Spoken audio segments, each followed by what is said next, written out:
Bismillahirrahmanirrahim. Girls, we are start second our second mean, or we can say that the second central tendency which is geometric mean. Geometric mean हमें क्या बताता है कि geometric mean हमें कहता है कि अगर हमारे पास नंबर में वेरिएशन ज़्यादा हो, कुछ नंबर बहुत ज़्यादा बड़े हों और कुछ बहुत ज़्यादा स्मॉल हो, तो हम क्या करते हैं उसमें हम ज्योमेट्रिक मीन फाइंड आउट करते हैं। ज्योमेट्रिक मीन की डेफिनेशन देखिए तो geometric mean G of a set of n positive values, यानी कि इसमें हमारे पास n वैल्यूज हैं x1 x2 and up to xn। It is defined as a positive square root of their product, यानी आप ज्योमेट्रिक मीन क्या होता है, जितने भी आपको नंबर्स दिए गए हैं, ये बेसिक डेफिनेशन है ज्योमेट्रिक मीन की, जो कि हम स्मॉल नंबर ऑफ ऑब्जर्वेशंस के लिए हम ये फॉर्मूला यूज़ करते हैं, जिसमें हम क्या करते हैं कि हमारे पास जितने भी नंबर्स हैं उन सब को आपस में मल्टीप्लाई कर लेते हैं और नंबर ऑफ ऑब्जर्वेशंस पे का उतना nth रूट ले लेते हैं, nth अंडर रूट ले लेते हैं। अगर हमारे पास लेट्स से 9 ऑब्जर्वेशंस हैं, तो हम इन 9 ऑब्जर्वेशंस को आपस में मल्टीप्लाई करेंगे, उनका जो भी नंबर है उनको आपस में मल्टीप्लाई करेंगे और 9th अंडर रूट ले आएंगे। जब हमारे पास n लार्ज हो जाता है तब ये डेफिनेशन हमारे पास एप्लीकेबल नहीं होती, क्योंकि ये प्रोडक्ट जो है बहुत ज़्यादा बड़ा हो जाता है और अंडर रूट लेने के बाद भी वो एक्सपोनेंशियल में उसका आंसर आता है, तो हम इसको बेसिक डेफिनेशन को चेंज कर लेते हैं। वो चेंज होके हमारे पास क्या बन जाता है, हम उसको हर ऑब्जर्वेशन का लॉग ले लेना है आपने। लॉग ऑफ x1, लॉग एक होता है नेचुरल लॉग, एक होता है बेस 10 लॉग। आपने ये बेस 10 वाला लॉग लेना। नेचुरल लॉग अगर हो तो ln लिखा हुआ होता है, आपने आपके कैलकुलेटर्स पे log वाला जो लॉग होता है आपने वो वाला लेना है। Log of x1 plus her observation का एक सेपरेट लॉग ले लेना है, log of x1, log of x2 and so on, log of xn। उन सारे लॉग्स को प्लस करना है और उनकी नंबर ऑफ ऑब्जर्वेशंस पे डिवाइड कर देना।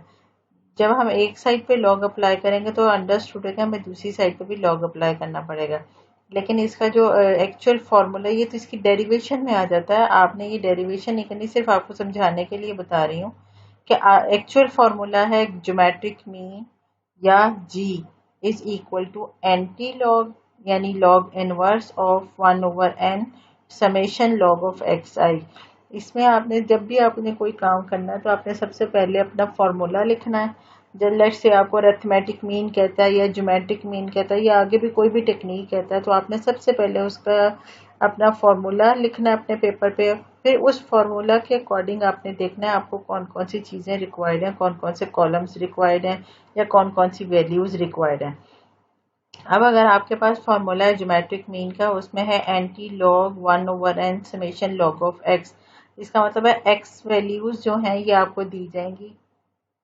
x वैल्यूज अगर आपको दी गई हैं तो आपने next column log of x का बनाना है, फिर उसका समेशन करना है, नंबर ऑफ ऑब्जर्वेशंस पे डिवाइड करना है। जो भी आंसर आएगा उसका इनवर्स लॉग आपके जो है कैलकुलेटर्स हैं उनमें इनवर्स लॉग जो होता है वो मोस्टली सेकंड शिफ्ट में, एंटी लॉग जो होता है वो सेकंड शिफ्ट के साथ वो या शिफ्ट के साथ वो बटन प्रेस किया जाता है, यानी सेकंड फंक्शन होता है वो आपके कैलकुलेटर का। तो आप क्या करेंगे, शिफ्ट और फिर लॉग को प्रेस करेंगे तो आपके पास वो आंसर आ जाएगा। ये था उस वक्त की बात जब हमारे पास डाटा था अनग्रुप्ड। अगर हमारे पास ग्रुप डाटा हो तो हमारे पास जो फॉर्मूला आता है वो ये होता है, उसमें सिर्फ लॉग ऑफ एक्स के साथ एक समेशन का एफ का कॉलम जो है वो मल्टीप्लाई होता है। फॉर्मूला क्या बनता है, anti log 1/n summation F log of x. या आप इस तरह भी कह सकते हैं कि आपने हर लॉग को एफ के साथ मल्टीप्लाई करना है, देन उसका सम करना है, नंबर ऑफ ऑब्जर्वेशंस पे डिवाइड कर देना। ये पहले वाला ही काम है जिस तरह हमने अरिथमेटिक मीन फाइंड आउट किया था। अरिथमेटिक मीन में क्या था, हर एक्स के कॉलम को हमने एफ के साथ मल्टीप्लाई किया था, उसका समेशन लिया था और 1/n पे डिवाइड किया था। इसमें हम क्या करते हैं कि लॉग ऑफ एक्स आई को पहले एक्स आई का लॉग लेते हैं, उस लॉग एक्स आई के कॉलम को एफ के साथ मल्टीप्लाई करते हैं, इन द एंड उस कॉलम का सम ले लेते हैं। सम लेने के बाद समेशन एफ लिख लें या नंबर एन लिख लें, नंबर ऑफ ऑब्जर्वेशन, दोनों एक ही चीज़ के नाम है। आप उस पर उसको डिवाइड करते हैं, जो आंसर आता है उसका शिफ्ट लॉग लेते हैं या एंटी लॉग लेते हैं, तो आपके पास ज्योमेट्रिक मीन आ जाता है। इसी तरह जब हम वेटेड अरिथमेटिक मीन कैलकुलेट किया था, इसी तरह हम वेटेड ज्योमेट्रिक मीन भी कैलकुलेट करते हैं। इसमें फ़र्क सिर्फ कहाँ आएगा, जहाँ आपका एफ आ रहा था वहाँ पे आपका डब्ल्यू आ जाएगा, बाकी सेम काम होगा, लेकिन इसकी डेफिनेशन और स्टेटमेंट फ़र्क होगी, क्योंकि एफ आपकी जनरल फ्रीक्वेंसी को शो करता है और वेट्स आपकी प्रायोरिटीज़ को शो करता है। इसलिए समेशन डब्ल्यू आई जो है या डब्ल्यू आई जो है ये आपकी प्रायोरिटीज हैं, आपकी कमोडिटीज के या किसी भी चीज के आपके वेट्स हैं। एग्जांपल देखिए 3.7, find the geometric mean of 45, 32, 37। ये आपको ऑब्जर्वेशंस दी गई हैं। ये ऑब्जर्वेशंस कितनी हैं, 1 2 3 4 5 6 7 8 एंड 9 ऑब्जर्वेशंस दी गई हैं जिनका आपने ज्योमेट्रिक मीन फाइंड आउट करना है। सबसे पहले अगर तो हम बेसिक डेफिनेशन अप्लाई करते हुए इसको देखें, तो आप इनको सारों को मल्टीप्लाई करेंगे, 9 ऑब्जर्वेशंस को मल्टीप्लाई करेंगे और 9th अंडर रूट ले लेंगे। कैलकुलेटर में सहूलत मौजूद है, इजीली आप इसको कर सकती हैं। अच्छा, एक तरीका तो ये है बेसिक डेफिनेशन को यूज करते हुए, क्योंकि ये नंबर जो हैं ये बड़े हैं, इनका प्रोडक्ट जो है एक बड़ा नंबर आएगा। अपनी सहूलत के लिए हम क्या करते हैं, हम इसको दूसरे तरीके से भी कर लेते हैं। आप क्या करेंगे, आप एक कॉलम में एक्स की सारी वैल्यूज लिख लें, एक और कॉलम बनाइए लॉग ऑफ एक्स आई का। लॉग ऑफ एक्स आई का जब कॉलम बनाएंगे उस तरह कर लें, या आप रो वाइज लिख लें, लॉग ऑफ 45, लॉग ऑफ 32, इन सब के दरमियान प्लस का साइन डाल दें, तो इससे हमें पता चलेगा कि ये समेशन करने के लिए हमें इधर हमने इनको सम करके लिखा है। और 1/n जो हमारी बेसिक डेफिनेशन थी, लॉग ऑफ एक्स आई का सम और 1/n यानी नंबर ऑफ ऑब्जर्वेशन पे उसको डिवाइड करना है। 1/n 1/9 पे हम उसको डिवाइड कर रहे हैं। ये इसके लॉग्स आ गए इन वैल्यूज के, और ये हमारा नंबर 9 है। इधर आपने ये लॉग ऑफ जी लिखा हुआ है। अगर लॉग ऑफ जी, अगर हमें सिर्फ जी चाहिए तो इस लॉग को हमें सेकंड साइड पे शिफ्ट करना है। दूसरी साइड पे शिफ्ट करने के लिए हम क्या करेंगे, सबसे पहले इधर सॉल्व कर लें। ये 14.38700 आया, इसको 9 पे डिवाइड किया तो आंसर आ गया 1.59856। हमें तो सिर्फ इधर लेफ्ट हैंड साइड पे हमें जी चाहिए था, यहाँ पे है लॉग ऑफ जी। हम इस लॉग को जब राइट हैंड साइड पे शिफ्ट करेंगे तो वो आ जाएगा anti log of this answer. जब इसका एंटी लॉग लेंगे तो हमें वो बताएगा कि 39.68 है। तो इससे हमें पता चलता है कि हमारा जो ज्योमेट्रिक मीन है वो 39.68 है। ज्योमेट्रिक मीन आप हमेशा उस वक्त यूज करते हैं जब आपने एनुअल इंक्रीमेंट फाइंड आउट करना हो, या एनुअल डिक्रीज फाइंड आउट करना हो, या एनुअल रेशो कैलकुलेट करना। इस तरह के जितने भी न्यूमेरिकल्स आएंगे जिसमें परसेंटेज कैलकुलेट करनी हो, वहां आप ज्योमेट्रिक मीन फाइंड आउट करते हैं। ये एग्जांपल थी फॉर अनग्रुप डाटा। अगर यही एग्जांपल हमारे पास ग्रुप डाटा में हो तो हम उसको कैसे सॉल्व करेंगे। ये आपको वेट्स दिए गए हैं, ये आपको फ्रीक्वेंसीज दी गई। वो कहता है कि जी आप ज्योमेट्रिक मीन फाइंड आउट करें। वेट्स हैं, हमें क्या रिक्वायर्ड होता है, एक्स रिक्वायर्ड होता है, क्योंकि लॉग कैलकुलेट करना है, लॉग ऑफ एक्स कैलकुलेट करना है। एक्स क्या होते हैं, हमारे पास मिड पॉइंट्स होते हैं। इनको कैलकुलेट करने का तरीका क्या होता है, 65 + 84 डिवाइडेड बाय 2। आपके पास आंसर आ गया 74.5। नेक्स्ट आप मिड पॉइंट कैसे निकालेंगे, 85 + 104। बोथ लिमिट्स को आप प्लस करेंगे और 2 पे डिवाइड, एक ही क्लास की अपर और लोअर लिमिट को आप माइनस करेंगे और 2 पे डिवाइड कर देंगे तो आपके पास मिड पॉइंट है। मिड पॉइंट का मतलब है कि आपका इस क्लास का सेंटर कहाँ है। सेंटर निकालने के लिए इन दोनों को ऐड करते हैं। आप किसी भी क्लास का इसी पैटर्न पे निकालेंगे, 145 उसी एक ही क्लास की लोअर और उसी क्लास की अपर को ऐड कर दें दोनों को, और 2 पे डिवाइड कर दें। जिस मर्जी क्लास की आप निकाल लें, मिड पॉइंट सेम पैटर्न पे निकलेगा। एक तरीका। दूसरा तरीका जो है, आप यहाँ से अंदाजा लगा लें कि आपके पास इंटरवल कितना है, आप कैलकुलेट कर लें। 164 माइनस 144 कर लें, 185 माइनस 165 कर लें, 85 माइनस 65 कर लें। इंटरवल कैलकुलेट करके आप पहला मिड पॉइंट कैलकुलेट कीजिए, और अगर इंटरवल सेम के साथ आपके पास क्लासेस हैं तो आप वही सेम इंटरवल आप इसमें ऐड करते जाएं तो आपके पास नेक्स्ट मिड पॉइंट आता जाएगा। क्लियर? अच्छा जी, इसके बाद हमारे पास फ्रीक्वेंसी का कॉलम गिवन था, ये दिया हुआ है उसने हमें। अब इस x के साथ हमने क्या करना है, हमने log ऑफ xi कैलकुलेट करना है। ये आपके कैलकुलेटर में इजीली log और इस नंबर को लिखें तो आपके पास log आ जाएगा 1.8722। सारे लॉग्स कैलकुलेट कर लें, फिर हर लॉग को उसके रिस्पेक्टिव फ्रीक्वेंसी से मल्टीप्लाई करना है। 9 multiply by 1.8722, answer is 16.8498। 10 multiply by 1.9754, 19.75 आ गया। 17 multiply by this log. Separate logs को सेपरेट उनकी फ्रीक्वेंसी रिस्पेक्टिव फ्रीक्वेंसी से आप मल्टीप्लाई करते जाएंगे तो ये एक नया कॉलम बन जाएगा। अब हमें कॉलम में क्या चाहिए, summation F log of X I. आप इस summation F log of X I, F log of X I का कॉलम हम बना चुके हैं। अब समेशन करना यानी इन वैल्यूज को आपने सम करना है। जब हम सम कर लेंगे तो हमारे पास आंसर आ गया 124.2483। अच्छा जी, ये सम हम इसकी यहाँ रिप्लेस कर देंगे। और अब चाहिए एन। एन क्या होता है, टोटल नंबर ऑफ ऑब्जर्वेशन। ये समेशन एफ का सम कर लें। ये भी हमारे पास फ्रीक्वेंसी जो होता है ये भी तो नंबर ऑफ ऑब्जर्वेशन को शो करता है ना, तो इसलिए हमारे पास एन हो गया 60। हम इसको 60 पे डिवाइड कर देंगे तो आंसर आ गया 2.0708। अब हमें जी चाहिए था। जी के लिए हम ये लॉग को दूसरी राइट हैंड साइड पे लेकर जाएंगे तो एंटी लॉग ऑफ 2.07806 तो आ गया 117.7 ग्राम्स। ये बिल्कुल वही तरीका है जिसे हमने ज्योमेट्रिक मीन फाइंड आउट करना है।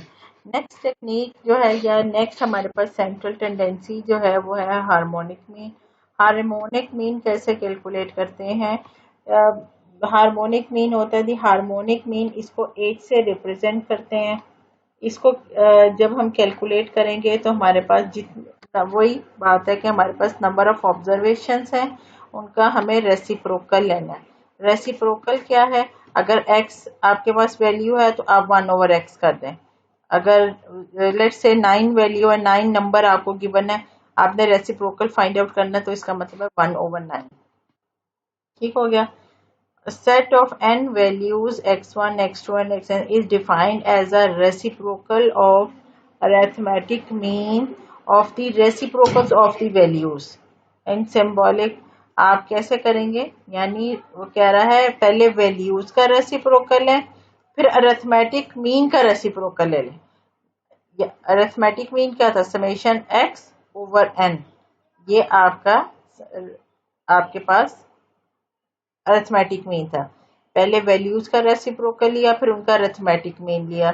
वैल्यूज का रेसिप्रोकल 1/x1 1/x2 इनको सम किया और n पे डिवाइड कर दिया। फिर इस फॉर्मूले का रेसिप्रोकल, इसका मतलब n न्यूमरेटर बन जाएगा और 1/x का समेशन x वैल्यूज के रेसिप्रोकल का समेशन डिनोमिनेटर में आ जाएगा, n over summation 1/xi where x is not equal to 0। इसमें x हमारे पास 0 के इक्वल नहीं होगा। अगर हमारे पास एग्जांपल दी जाए, आपके पास 3 वैल्यूज दी गई हैं 15, 20 एंड 25। आपको कहा गया है कि आप हार्मोनिक मीन फाइंड आउट करें। आप क्या करेंगे, सबसे पहले x 15, 20 एंड 25 का रेसिप्रोकल लेंगे, यानी 1/15 करेंगे, 1/20 करेंगे, 1/25 करेंगे, इन सबको ऐड कर लेंगे डिवाइडेड बाय 3, क्योंकि नंबर ऑफ ऑब्जर्वेशन 3 है, इनको ऐड कर लिया। फिर इसका रेसिप्रोकल लेना है। रेसिप्रोकल का मतलब 3 न्यूमरेटर में नीचे वाला जो अंडरलाइन है उसके जो नीचे लिखा हुआ है वो आप उसको ऊपर लिख देंगे और जो ऊपर लिखा हुआ है उसको आप नीचे लिख देंगे। तो ये हमारे पास बन गया 3/0.15667 that is equal to 19.5 kilometre और पर आवर अप्रोक्सीमेटली। इसी तरह अगर इसको हम कन्वर्ट करें, ये अब हमारे पास था ग्रुप डाटा अनग्रुप डाटा के लिए। अगर ग्रुप डाटा में हम शिफ्ट करना चाहें तो हमारे पास एक फ्रीक्वेंसी का जो कॉलम है वो एडिशनल हो जाएगा, तो उसके लिए हमारे पास फॉर्मूला बनेगा n over summation F 1/x, यानी सबसे पहले आप 1/x कैलकुलेट करेंगे, उस कॉलम को आप एफ के साथ मल्टीप्लाई करेंगे, देन उस कॉलम का सम करेंगे और नंबर ऑफ ऑब्जर्वेशंस को इस समेशन के साथ डिवाइड कर देंगे। अगर वेटेड हार्मोनिक मीन कैलकुलेट करना है, इसके लिए नोटेशन होगी HW फ्रीक्वेंसी। फिर आपको बता दूं कि फ्रीक्वेंसी जनरल होती है कि ये नंबर ऑफ ऑब्जर्वेशन या इस ग्रुप में कितनी नंबर ऑफ ऑब्जर्वेशंस आई हैं, और वेट्स क्या होते हैं, वेट्स हमारी प्रायोरिटीज होती हैं कि हम इसको किस प्रायोरिटी पे यूज कर रहे हैं। तो हमारे पास सेम एफ को हम रिप्लेस कर देंगे डब्ल्यू के साथ, summation W over summation W into 1/x। Example देखिए 3.9, find the harmonic mean from the following frequency distribution of weights. ये वही वाली एग्जाम्पल है जो हमने पहले सॉल्व किया, और अगर आप ये देखें तो ये हमारे पास एग्जाम्पल है सेकेंड चैप्टर से, जहां हमारे पास 60 एप्पल्स की एग्जाम्पल दी गई थी, जिसको हमने अनग्रुप डाटा से ग्रुप डाटा में कन्वर्ट किया था। ये वही हमारा ग्रुप डाटा है जिसको हम अनग्रुप से ग्रुप में कन्वर्ट कर चुके हैं। वेट्स दिए गए हैं, ये आपको एक्स दे दिए, ये इसके फ्रीक्वेंसीज हो गए। सबसे पहले आप क्या करेंगे, 1/x, यहाँ काफी शॉर्ट फॉर्म में काम किया गया है। आप x का एक एडिशनल कॉलम बनाइए जिसमें 1/x लिखा जाएगा। 1/x करने के बाद यानी आप x कॉलम का रेसिप्रोकल लेंगे, फिर उस रेसिप्रोकल के कॉलम को रिस्पेक्टिव फ्रीक्वेंसी से मल्टीप्लाई करेंगे, तो आपके पास आंसर्स ये वाले आ जाएंगे। अब इसका हमारे पास हार्मोनिक मीन का फॉर्मूला क्या है, n over summation f into 1/x। आप क्या करेंगे, नंबर ऑफ ऑब्जर्वेशन 60 है, इस डिनोमिनेटर में जो लिखा हुआ है इसका समेशन ये हमने कैलकुलेट किया था 0.53044, ये आप डिनोमिनेटर में लिखेंगे, जब डिवाइड करेंगे तो 113.11 आ जाएगा, ये हमारा हार्मोनिक मीन आ जाएगा। इसी तरह ये हमें एक नेक्स्ट एग्जांपल है, compute the geometric and harmonic means और द फॉलोइंग डिस्ट्रीब्यूशन। अब उसने ज्योमेट्रिक मीन भी कैलकुलेट करने को कह दिया और हार्मोनिक मीन भी। एक ही क्वेश्चन में दोनों बातें हमें कहा है कि ज्योमेट्रिक मीन भी कैलकुलेट करें और हार्मोनिक मीन भी कैलकुलेट करें। आपने क्या करना है, एक्स और एफ दिया हुआ है, ज्योमेट्रिक मीन का सबसे पहले फॉर्मूला लिखें। आपको उसमें देखें कौन कौन से कॉलम्स रिक्वायर्ड है। सबसे पहले log ऑफ एक्स चाहिए, फिर उसको एफ के साथ मल्टीप्लाई करना है। First of all calculate log of X, then each log of x multiply by their respective frequency and we get the column of x f log of x. Then we have to calculate their summation. हमारे पास ये column मौजूद है, आप इसका summation सम कर लें इसको, तो आपके पास इसका समेशन आ जाएगा। समेशन आ गया 82.50671। अब आप देखें तो आपके पास इस फॉर्मूला में ये वाली सारी चीज आप फाइंड आउट कर चुकी हैं इस कॉलम के समेशन की फॉर्म में। इसको आप रखिए न्यूमरेटर में, और n नंबर ऑफ ऑब्जर्वेशंस कहाँ से आएगा, f कॉलम का आप सम करेंगे। इसमें हमारे पास नंबर ऑफ ऑब्जर्वेशंस दी गई हैं 88। आप 82.50671 को 88 से डिवाइड करेंगे तो आंसर आ गया 0.93758। अब ये हमारे पास, हमें तो चाहिए ज्योमेट्रिक मीन, और यहाँ पर है हमारे पास log ऑफ g या ज्योमेट्रिक मीन। इस हमें अकेला ज्योमेट्रिक मीन चाहिए। इस लॉग को आप सेकंड फंक्शन के साथ जब शिफ्ट के साथ काम करेंगे तो आपके पास आ गया log of anti log this number, और आप आंसर इज 8.66। हमारे पास इसका फर्स्ट पार्ट हमने कैलकुलेट कर लिया जिसमें उसने कहा था कि ज्योमेट्रिक मीन फाइंड आउट करें। अब आप राइट कीजिए हार्मोनिक मीन। हार्मोनिक मीन का फॉर्मूला है n या summation f over summation f into 1/x। अब इसमें देखिए हमें सबसे पहले कौन कौन से कॉलम्स रिक्वायर्ड है। x का कॉलम हमारे पास मौजूद है, f का कॉलम मौजूद है, हमें 1/x चाहिए। आप सबसे पहले अपने डाटा का जो आपको गिवन है वहां से आप x से 1/x बनाइए, फिर हर 1/x को इसके रिस्पेक्टिव फ्रीक्वेंसी से मल्टीप्लाई करें तो आंसर ये आ जाता है हमारे पास। ये सारे आंसर्स आए हुए हैं। नेक्स्ट चेक करें कि आपको क्या चीज चाहिए। f 1/x को मल्टीप्लाई करने के बाद इसका समेशन करना है, इसका सम करना है। हमने इसमें कॉलम में जितनी वैल्यूज हैं उन सारों का सम कर लेना है। Answer is 10.50672।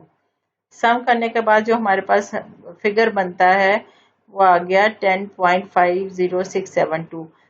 समेशन एफ हमने ज्योमेट्रिक मीन के लिए भी कैलकुलेट किया था, या नंबर ऑफ ऑब्जर्वेशंस के इस डाटा में जितनी नंबर ऑफ ऑब्जर्वेशंस दी गई थी वो है 88।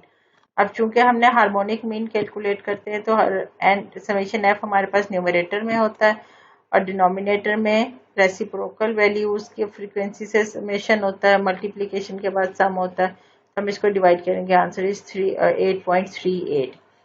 Geometric mean is always greater than harmonic mean. ये आपके पास एक ही क्वेश्चन में अगर आप देखें तो हमारे पास आंसर है 8.66 और हार्मोनिक मीन का आंसर है 8.38। हार्मोनिक मीन हमेशा वहां पे कैलकुलेट करें अगर आपको क्वेश्चन आए, डाटा दिया जाए कि आप इस पे heights, weight, quantitative values calculate करनी हो तो आप अरिथमेटिक मीन निकालेंगे। अगर आपके पास एनुअल इंक्रीमेंट या डिक्रीज या परसेंटेज निकालनी है तो आप ज्योमेट्रिक मीन यूज करेंगे। अगर आपके पास इस किस्म का डाटा आ जाए जिसमें स्पीड के क्वेश्चंस हैं कि आपने टेम्परेचर फाइंड आउट करना है या स्पीड डिस्टेंस कवर करना है तो वहां पे आप हार्मोनिक मीन की टेक्निक लगाते हैं। अभी तक हमारे पास 3 टेक्निक्स हो गई हैं इसकी सेंट्रल टेंडेंसी फाइंड आउट करने के। हमारे पास 3 टेक्निक्स हमने पढ़ ली हैं जिसमें लास्ट लेक्चर में हमने अरिथमेटिक मीन पढ़ा था, इस लेक्चर में हमने ज्योमेट्रिक मीन और हार्मोनिक मीन किया है। इसमें एंड पे अगर आप देखें चैप्टर के लास्ट में तो अरिथमेटिक मीन के कुछ मेरिट्स और डीमेरिट्स दिए गए हैं, इसी तरह ज्योमेट्रिक मीन के मेरिट्स और डीमेरिट्स दिए गए हैं। सेम पैटर्न पे आपके पास हार्मोनिक मीन के एडवांटेजेस और डिसएडवांटेजेस दिए गए हैं। आपने ये अपने रीड आउट कर लेने हैं और ये आपके ऑब्जेक्टिव पॉइंट ऑफ व्यू से काफ़ी इंपॉर्टेंट है। इसमें काफ़ी हिंट्स आपको मिल जाएंगे जो कि आपको कवर करने होंगे। काइंडली इनको केयरफुली रीड कर लीजिएगा। अब मैं आपको एक्सरसाइज में से न्यूमेरिकल्स बता दूं जो जो आपके इससे रेलेवेंट हैं।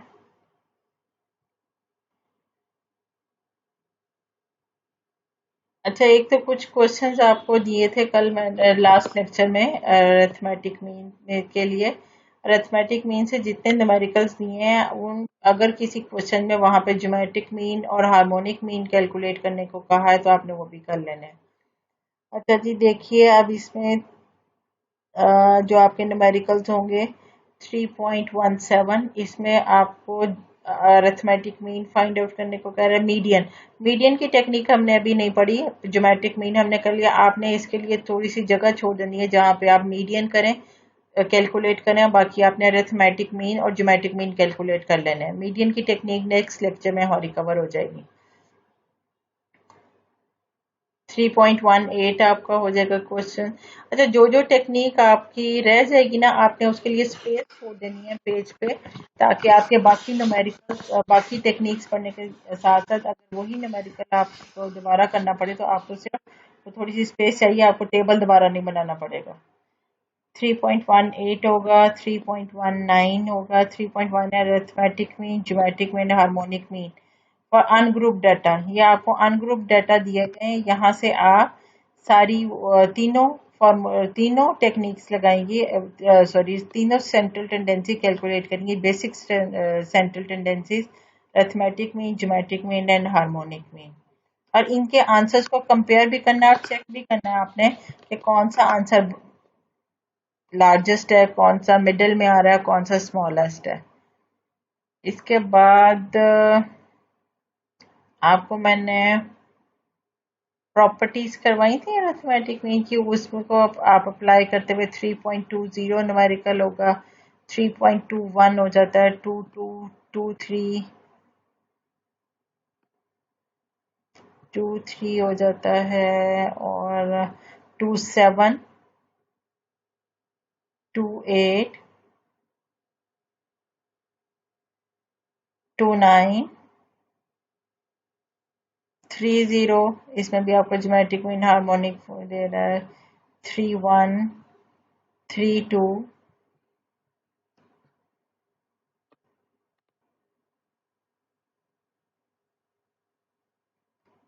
आगे नेक्स्ट भी क्वेश्चंस हैं जिनमें मीन हो जाता है, लेकिन अभी फिलहाल आप यहीं तक आप देखिए, यहीं तक कीजिए। अच्छा, ये देखें क्वेश्चन नंबर 3.27, इसमें आपको परसेंटेज दे रहा है सैलरी की।